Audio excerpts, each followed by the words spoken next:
শিক্ষার্থীরা, আমরা এখন দেখব যে আমাদের অ্যাডোবি ফটোশপের মাধ্যমে কিভাবে আমরা ছবিগুলো সাইজ করতে পারি। তো আমরা ফটোশপ কেন ব্যবহার করব? যেহেতু আমরা আমাদের ওয়েবসাইট তৈরি করার জন্য বিভিন্ন সময় ইমেজের দরকার হবে, তারপর বিভিন্ন সময় বিভিন্ন ছবি কাস্টমাইজ করার দরকার হবে, তারপর আমরা যে স্লাইডারটা তৈরি করব, স্লাইডের ভিতরে আমরা যে ছবিগুলো দিব স্লাইড শোর জন্য, তো এই ছবিগুলো সাধারণত কিছু কাজ করার জন্য আমাদের ফটোশপ প্রয়োজন হবে। তো ফটোশপ মূলত গ্রাফিক্সের একটা অংশ, অনেক বড় অধ্যায়, বাট আমাদের ওয়েব ডিজাইন অ্যান্ড ডেভেলপমেন্টের জন্য যতটুকু প্রয়োজন আমরা শুধু ততটুকুই দেখব।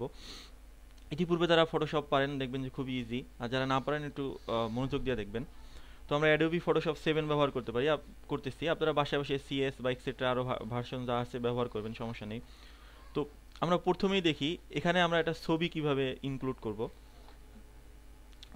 ফাইল অপশন থেকে ওপেন, ওপেন থেকে আমার যেহেতু ছবিটা আমি রেখেছি ইতিপূর্বে ডেস্কটপে রেখেছি, সেজন্য ডেস্কটপ সিলেক্ট করলাম। ডেস্কটপ থেকে আমরা সানসেট নামে যে পিকচারটা আছে এটা নিলাম। ওকে, তো বিভিন্ন ওয়ে আছে, আমরা ওপেন না করে আমরা সরাসরি যদি ফটোশপ আমাদের ওপেন থাকে আমরা ড্র্যাগ করে ওইখানে নিয়ে ছেড়ে দিলে ওপেন হবে। আপনারা যেভাবে ইচ্ছা ওপেন করবেন। তো প্রথমে এখানে আসি হলো আমাদের ছবি সাইজ করাটার বিষয়।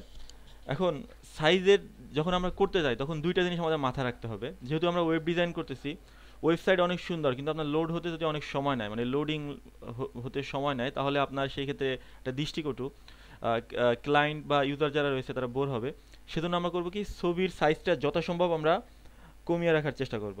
ইকুয়েশন নাম্বার 2, যে ছবির সাইজের সাথে সাথে আমরা দৈর্ঘ্য প্রস্থ যে একটা সাইজ, আমি আগের যে সাইজটা বলেছি এটা হলো ফাইল সাইজ, আর এখন হলো দৈর্ঘ্য প্রস্থ যে সাইজটা আর কি। তো এটা দৈর্ঘ্য প্রস্থর অনুপাতটা ঠিক রাখা, এটাও একটা অনেক বড় বিষয়। কেননা আমরা যখন রেশিও, মানে আমরা যখন একটা সাইজ, আমাদের যেহেতু স্লাইড শো সবগুলো ইমেজ একই সাইজ হবে, দৈর্ঘ্যপ্রস্থ একই হবে, তো সেহেতু অন্য মানে সকল ছবির দৈর্ঘ্যপ্রস্থ একই সমান হবে না। সেক্ষেত্রে আপনি কমান্ড দিয়ে হ্রাস বৃদ্ধি করেন, মানে সাইজ কম বেশি করেন, সেক্ষেত্রে দেখা যাবে কোনটা রেশিও নষ্ট হবে, কোনটা আপনাদের সাইডে বেশি দেখার কারণে দৃষ্টিকটু লাগবে, কোনটা উচ্চতা বেশি হয়ে যাবে। তো এই ধরনের বিষয়গুলো আমরা অ্যাভয়েড করার জন্য, 100% অ্যাভয়েড করা পসিবল না, এটা আপনি হয়তো পাশে আরও কিছু ইনক্লুড করে বা ছবি একটু বড় ছোট করে করতে হবে, কিন্তু যতটুকু সম্ভব এই জিনিসটা অ্যাভয়েড করার জন্য আমরা প্রথমে আমরা ক্রপ, আমরা একটা অপশন থেকে দেখি আর কি, যে আমরা একটা ছবি নিয়েছি, আমরা চিত্রে যে ছবিটা দেখতেছি, এই ছবিটা ধরে নিলাম আমি পাশ থেকে ধরে নিলাম এই জিনিসটুকু আননেসেসারি, এই জিনিসটুকু আননেসেসারি। যখন আমরা সাধারণত ওয়েবসাইট তৈরি করি, আমরা এমনও হয়েছে তাদের অফিসে গিয়ে আমরা বিভিন্ন জিনিসের ছবি তুলি।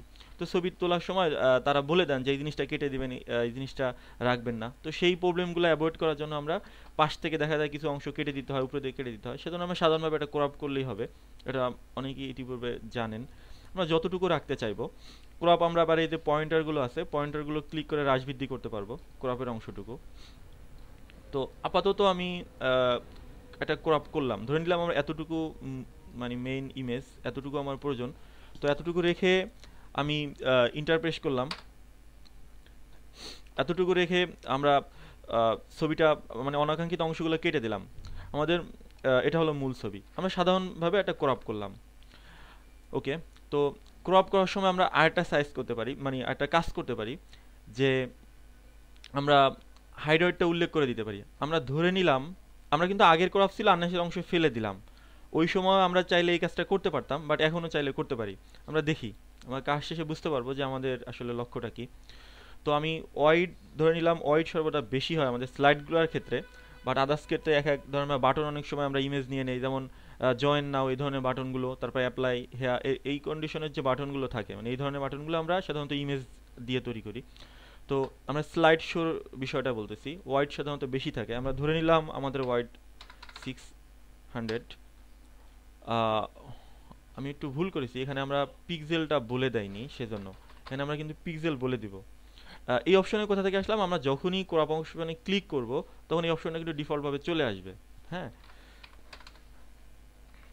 পিক্সেল আমরা ধরে নিলাম হাইড হবে 300 পিক্সেল, পিক্সেল। ওকে, এখন আমরা এই যে ক্রপ টুলের মাধ্যমে যেটা করব, এই এলিমেন্ট অংশটুকু যতটুকুই আমরা কাটি না কেন, সে কিন্তু সাইজটা আমাদের 600 × 300 পিক্সেলে নিয়ে নেবে অটোমেটিক্যালি, যতটুকু রাখবেন। আমরা ক্রপ করার পর ইন্টার দিতে হবে। যদি এখান থেকে মাঝে মাঝে বিপদে পড়ে যাবেন, যেটা এনেছি এটা দূর করবো কিভাবে, তাহলে কিবোর্ডের সাহায্যে এসকেপ প্রেস করবেন। আপনারা যারা ভিডিও দেখতেছেন, মানে ভিডিও শুনতেছেন কিন্তু মানে এসকেপ চিনেন না, তাদের জন্য বলি আর কি। যে কিবোর্ডের সর্ব বামে সবচেয়ে উপরে ইএসসি যে বাটনটা, এটার নাম এসকেপ। আমরা যদি এই ক্রপটা এখন না রাখতে চাই তাহলে এসকেপ প্রেস করলে চলে যাবে, ওকে। আর যদি ক্রপটা রাখতে চাই আমরা কিবোর্ড থেকে ইন্টার প্রেস করব, ওকে। তো আমরা ইন্টার প্রেস করলাম। এখন আমরা ছবির সাইজে গিয়ে দেখি কি হয়েছে। ইমেজ সাইজ আমাদের 600x300, ওকে। তো আমরা এখন যে ছবিটা আছে এটা স্ট্যান্ডার্ড সাইজ 600x300। তো মোটামুটি আপনারা বুঝতে পেরেছেন যে একটা ছবি কিভাবে আমরা একটা নির্দিষ্ট সাইজের ভিতরে নিয়ে আসবো। অনেক সময় দেখা যায় আমরা যখন ভিডিও ক্যামেরা বা হাই রেজলিউশনের ছবি দিয়ে তুলবো, ছবিটার সাইজ অনেক বড় হয়ে যায়। সেই ক্ষেত্রে আমরা এই সাইজের মাধ্যমে আমরা কাস্টমাইজ করতে পারি। আপনি যত অংশ ধরুন না কেন, আমি যত অংশ ধরি না, টোটাল ছবিটা ধরি, সেটা হোক 500 ইঞ্চি গুণন 500 ইঞ্চি, যখনই আমরা ইন্টারপ্রেস করবো সেটাকে কম্প্রেসড করে হোক আর এক্সপ্যান্ড করে হোক, আমরা সাইজে গিয়ে দেখবো যে ওটা ওই যে আমরা 600x300 দিয়ে রেখেছি সেই সাইজটার ভিতরে এটা থাকবে। তো মোটামুটি কাজে আমরা কিভাবে একটা সাইজ নিয়ে কাজ করতে হবে এটা দেখলাম। এখন দেখি, আমি কাজ করার সুবিধার্থে আমি এতটুকু রাখতেছি, সাদা পাশে সাদা অনাকাঙ্ক্ষিত অংশ ফেলে দিলাম। এই অংশটার ক্ষেত্রে মানে সাইজের ক্ষেত্রে আরেকটা জিনিস আমরা এখন দেখি যে মাঝে মাঝে আপনি যখন ম্যানুয়ালি সাইজ দেবেন, এটা কিন্তু অটোমেটিক্যালি চলে আসছে। এখন আপনি যেটা রাখতে না চান, যে আমি এই অনুপাতটা ঠিক রাখতে চাই না, আমি এখন অন্য কিছু করতে চাই, আমি সেই ক্ষেত্রে করবেন কি, এই যে ক্লিয়ার অংশ এটা দেওয়ার পরে ক্লিয়ার কেটে দিলে ওটা আবার আপনার ইচ্ছা মতো করতে পারবেন, সমস্যা নেই। আর ম্যানুয়ালি যখন সাইজগুলো দিবেন তখন আবার আমরা কোথায় চলে যাব, খুবই লক্ষ্য করে দেখুন, আমার কার্সারের দিকে সবাই লক্ষ্য করুন। ইমেজ, ইমেজ থেকে ইমেজ সাইজ, ইমেজ সাইজ থেকে আমাদের এখানে ওয়াইড হাইড আছে। আপনি এখানে পিক্সেল, ইঞ্চি সব কিছু নির্দিষ্ট করে দিতে পারবেন। এখানে আরেকটু বিষয় কথা আছে যে এটার ভিতরে যদি আপনার টিক চিহ্নটা থাকে তাহলে কিন্তু আপনি অনুপাত ব্যতীত দিতে পারবেন না। দেখুন আমি এখানে হ্রাস বৃদ্ধি করি, নিচেও আমাদের হ্রাস বৃদ্ধি হইতেছে, কিন্তু আপনি এমন একটা সংখ্যা দিবেন যা নিচে আপনার একটা ইচ্ছা মতো দিবেন, এই হাইটটা ইচ্ছা মতো দিবেন। সেক্ষেত্রে কিন্তু এই টিকটা আমাকে অবশ্যই তুলে নিতে হবে। এই ক্ষেত্রে আপনি নিজের ইচ্ছা মতো হাইড ওয়েট দিতে পারবেন। আর টিকটা থাকলে কিন্তু আপনার অনুপাতটা ঠিক রেখে হাইড ওয়েটটা দিতে হবে, ওকে। তো মোটামুটি কাজে আমরা ইমেজ সাইজের বিষয় শেষ করলাম। আশা করি কারোর প্রবলেম হওয়ার কথা না। যাদের প্রবলেম হবে ভিডিওটা বারবার রিভিউ করে আবার দেখবেন এবং বেশি বেশি প্র্যাকটিস করবেন। এখন চলে আসি ফাইল সাইজ। আমাদের হাইড ওয়েট সাইজ ঠিক আছে। এখন আমরা দেখবো হলো যে ফাইল সাইজ। তো ফাইল সাইজে ইতিপূর্বে যারা গ্রাফিক্স শিখেছেন অবশ্যই অনেক পলিসি জানা আছে। তো আমরা সাধারণভাবে যে পলিসিটা জানবো, আমরা সাধারণতভাবে সেভ দেই, একটা এখানে গিয়ে সেভ দিতে পারি। তো এই ওয়েটা আসলে সেভ দিলে ফাইল সাইজটা ভারী হয়। এখন ফাইল সাইজ যদি আপনি আরও কমাতে চান, আমাদের ফায়ারওয়ার্কের নামে আরও বিভিন্ন সফটওয়্যার আছে, তার মাধ্যমে ফাইল টার্গেট করে কমানো যায়। তো সাধারণভাবে আমরা ফটোশপ দিয়ে সবচেয়ে কম যেভাবে ফাইল সাইজটা নিতে পারি সেটা হলো ফাইল থেকে সেভ ফর ওয়েব অপশনটা আমরা ব্যবহার করব। সেভ ফর ওয়েব, তো সেভ ফর ওয়েব আসার পরে এখান থেকে আমরা একটা ফরম্যাট নির্দিষ্ট করে দিব। তো সাধারণত আমরা জেপিজিটা এখানে ইউজ করব না, জেপিজি এটা ফাইল সাইজটা বেশি হয় এবং ছবিটা মাঝে মাঝে ঘোলাটে হয়। তো আমরা পিএনজি ব্যবহার করতে পারি, স্ট্যান্ডার্ড একটা ফরম্যাট। আমরা সাধারণত পিএনজি ব্যবহার করব। কোনো কোনো ক্ষেত্রে আমরা জিপ ব্যবহার করব। এটা আপনি দেখবেন যে কোথায় পিএনজি কোথায় জিপ ব্যবহার করবেন আপনি ওয়েব ডিজাইন করতে করতে বুঝতে পারবেন। তো সাধারণভাবে আমরা বেশিরভাগ সময় পিএনজি ব্যবহার করব।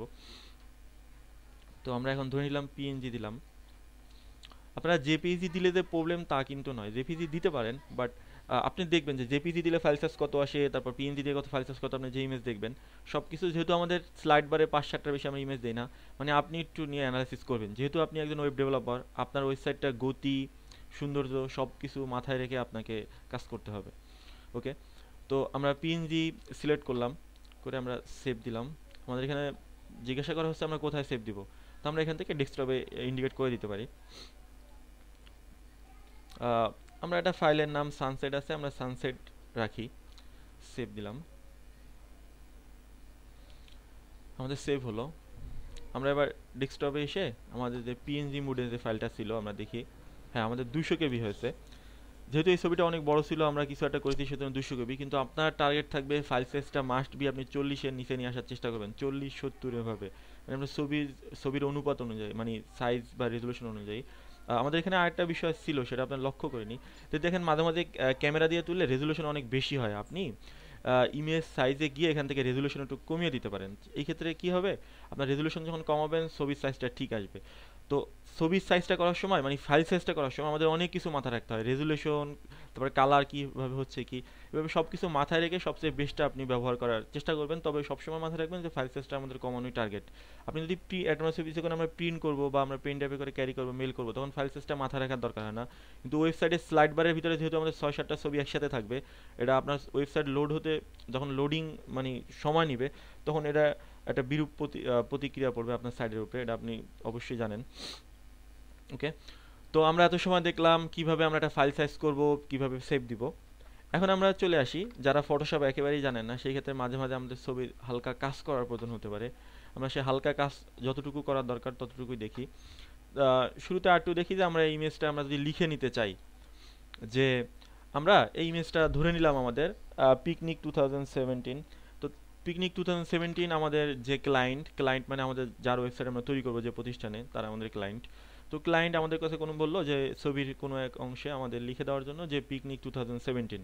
তো সেই ক্ষেত্রে আমরা কি করব? সেই ক্ষেত্রে আমরা টি ফর টেক্সট, এই টেক্সট টুলটা ব্যবহার করব। আর একটা বিষয় আমি বলে রাখি যে আপনারা ফটোশপ যে ভার্সনই ব্যবহার করেন না কেন, এই টুলসগুলো দেখবেন সেমই থাকবে, ভয় পাওয়ার কিছু নেই। আমাকে তো 7 থেকে দেখানো হয়েছিল, এটা তো বুঝি না, এমনটা কিছু কিন্তু বোকামি। ওকে, তো আমরা টি ফর টেক্সটে চলে আসি। টেক্সটে এসে আমরা যে অংশে লিখবো সেই অংশে একটু ক্লিক করতে পারি। তো আমরা কি লিখবো? পিকনিক 2017।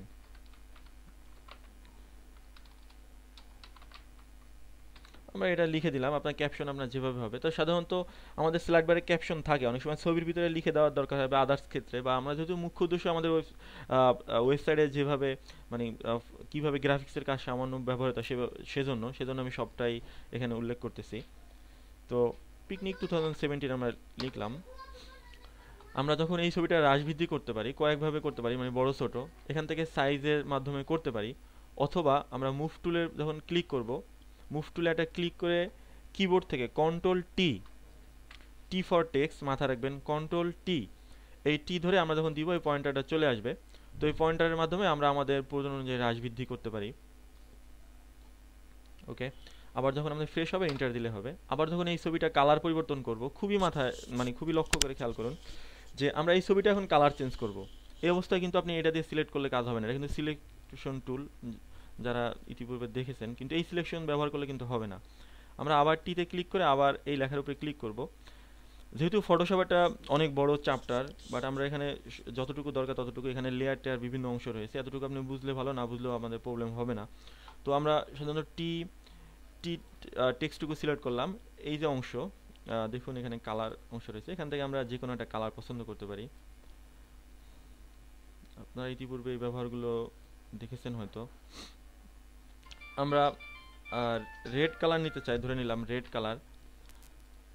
তো আমরা রেড দিলাম, লাল অংশ। আমাদের লাল হয়েছে, যেহেতু আমাদের ইমেজটা ছিল লাল এবং টেক্সটটাও লাল, সেক্ষেত্রে আমাদের বুঝতে কষ্ট হচ্ছে, আমরা হোয়াইট করি।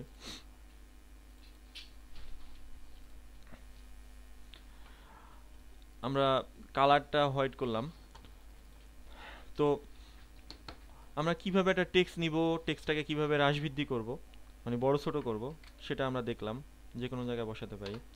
তো সেভ দেওয়ার সময় লেয়ার অনেকে গ্রুপ টুপ এক করার দরকার হয়, এত কিছু আপনারা যদি বুঝতে পারেন ভালো, না বুঝতে পারলে কোনো সমস্যা নেই, আপনি সেভ ফর ওয়েবে যখন চলে যাবেন সবগুলো গ্রুপ হয়ে অটোমেটিক্যালি আপনার সেভ নেবে। ওকে, তো আমরা ছিলাম হলো যে কীভাবে একটা টেক্সট লিখবো এবং টেক্সটের কালার কীভাবে পরিবর্তন করব, এতটুকু দেখলাম। তো আমরা এখন পর্যন্ত দুটো অংশ দেখেছি, এটা হলো ছবির সাইজ, ফাইল সাইজ এবং ইমেজের হাইড্রয়েডের যে সাইজ সেটা, এবং ছবির ভিতরে আমরা কীভাবে টেক্সট ইনক্লুড করব, টেক্সটের কালার কীভাবে পরিবর্তন করব। তো এখন আমরা চলে আসি যে কিভাবে আমরা যে অংশটা ছিলাম, যে অনাকাঙ্ক্ষিত একটা অংশ দূর করে দিব বা কোনো একটা কিছু কাজ করব সামান্য। তো এই ক্ষেত্রে একটু লেয়ারটা হালকা দেখি। আমরা কিন্তু এখন টেক্সট লেয়ারে রয়েছি, তো আমরা যখন ওই কাজটা করব তখন কিন্তু অবশ্যই আমি ইমেজ যে লেয়ারে রয়েছি, লেয়ার বাংলা অর্থ হলো স্তর, আমি রয়েছি হলো মানে আমাদের কাজ করব হলো আমাদের ছবির স্তরে। তো আমরা এই স্তরে ক্লিক করলাম। তো এখান থেকে যে স্ট্যাম্প টুল বলে, এই যে স্ট্যাম্প টুল, এই স্ট্যাম্প টুল থেকে মানে আমাদের একটু কাজ করতে হবে, সেটা হলো কিবোর্ড থেকে অল্টার প্রেস করে। তার আগে আমি একটু জানি যে আমি কি করতে চাইছি সেটা দেখি। আমরা ধরে নিলাম এই যে আমার কার্সার বরাবর যে অংশটা দেখতেছেন আপনারা, হলুদ হলুদ অংশ, এটা রাখবো না, এটা আমরা এই কালারের সাথে মিশিয়ে দিব। ধরে নিলাম এটা একটা স্পট বা আদার্স কিছু। ওকে, তো আমরা এই অংশটা এখন মিলিয়ে দিব। আমরা স্ট্যাম্প টুল ব্যবহার করব। স্ট্যাম্প টুল, স্ট্যাম্প টুল যে আপনি আমাদের সিলেকশনটা দেখতেছেন, এই পয়েন্টটা পাশের কালার নিয়ে যেহেতু মিলিয়ে দিব, পাশের কালারের উপরে থাকা অবস্থায় আমরা কালারটা কপি করে নেব। তাহলে কপি কিভাবে করব? আমাদের কিবোর্ড থেকে alter, ALT, alter, alter press করে আমরা মাউসের লেফট বাটন, লেফট বাম মানে বাম বাটন প্রেস করলাম। প্রেস করে আমি এই যে ক্লিক করতেছি, এই দেখুন এখানে দুইটা, তখন ক্লিক করি একটা প্লাস চিহ্ন এবং সাথে আমাদের সিলেকশন নিয়ে আসতেছে। প্লাস চিহ্নটা যেখানে থাকবে সেই জায়গা থেকে মূলত কালারটা কপি করে নিয়ে আসবে। তো আমরা দেখেছি চিত্রে কালার হইতেছে। তো আমরা এটা একটু বড় করতে পারি। এটা হলো আমাদের কিবোর্ডে ইন্টারের পাশে যে থার্ড ব্র্যাকেট আছে, এটা বড় করলে বড় হবে। অথবা আপনি এখান থেকেও বড় করতে পারবেন ব্রুশটা। হ্যাঁ, আপনার যারা কিবোর্ডে শর্ট কমান্ড ব্যবহার করবেন। তো আমি আবার কিবোর্ডে অল্টার ক্লিক করে পাশ থেকে আবার কালার নিয়ে আসি। হ্যাঁ, তো এভাবে আমরা অনাকাঙ্ক্ষিত কোনো অংশ থাকলে আমরা ছবি থেকে দূর করে দিতে পারি। তো আপনাদের যদি আরও ফটোশপ সম্পর্কে ধারণা থাকে, তাহলে আপনারা ইউটিউবে সার্চ দিয়ে বিভিন্ন ফটোশপ সম্পর্কে বিভিন্ন দেখে নেবেন, কারণ আমরা তখন ওয়েবসাইটে কাজ করব, মাঝে মাঝে প্রয়োজন হবে। আর যতটুকু আমরা দেখি সেটা বেসিক, এতটুকু জানতেই হবে। ওকে, তো আপনারা এখন বেশি বেশি প্র্যাকটিস করবেন। ধন্যবাদ সকলকে।